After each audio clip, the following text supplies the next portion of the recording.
বন্ধুরা, বাগানে এসেছি, ছাঁচি লাউয়ের পাতা নেব।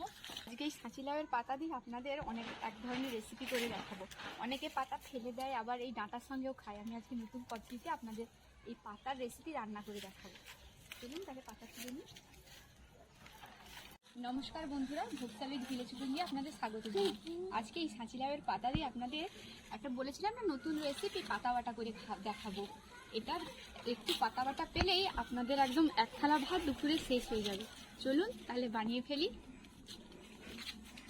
বন্ধুরা, যে পাতাগুলো তুলে নিয়ে এসেছিলাম এবার কেটে নিচ্ছি।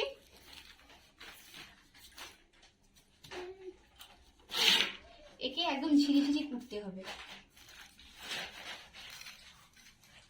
এইভাবে।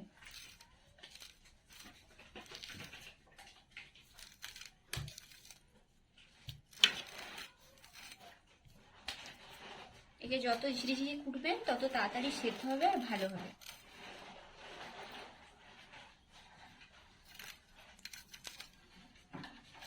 দেখুন বন্ধুরা, পাতা কাটা হয়ে গেছে, এবার ধুয়ে নেব।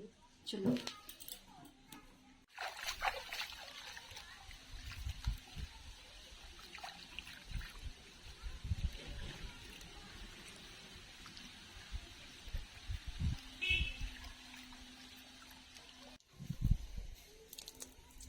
উনুনটা ধরিয়ে নিয়েছি, এবার কড়াইতে দিয়ে দিচ্ছি তেল, সরষের তেল।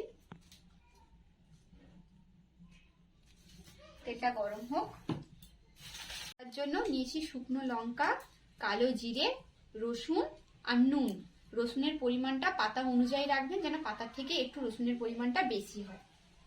গরম হয়ে গেছে, দিয়ে দিচ্ছি শুকনো লঙ্কা। এবার আপনারা ঝালটা যেভাবে খাবেন সেইভাবে দেবেন।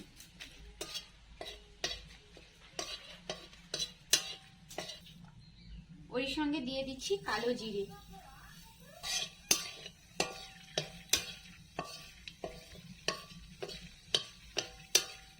আর পাতাটা যে কুচিয়ে রেখেছিলাম কড়াইতে দিয়ে দিচ্ছি।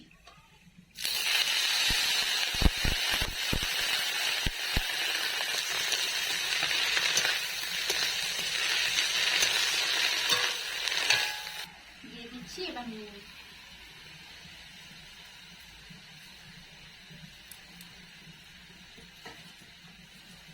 একে কম আঁচে ভালো করে হালকা হালকা করে ভাজতে হবে, যতক্ষণ না এই সবুজ ভাবটা কালো রং আসছে।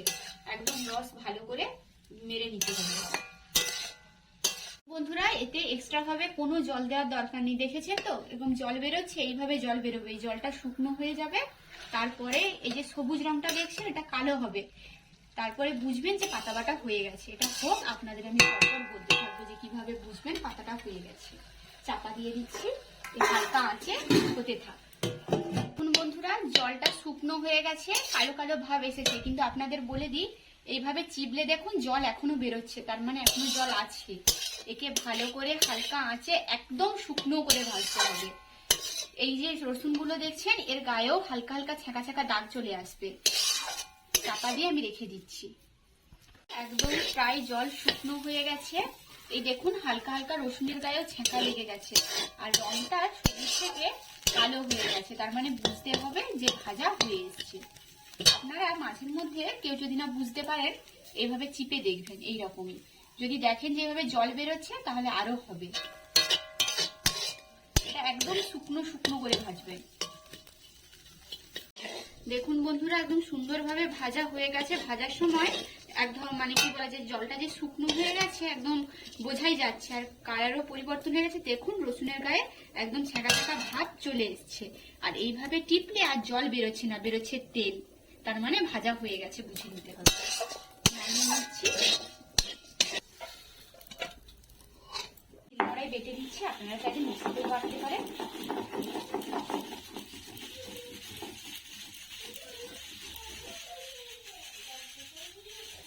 দেখুন বন্ধুরা, বাটা হয়ে গেছে।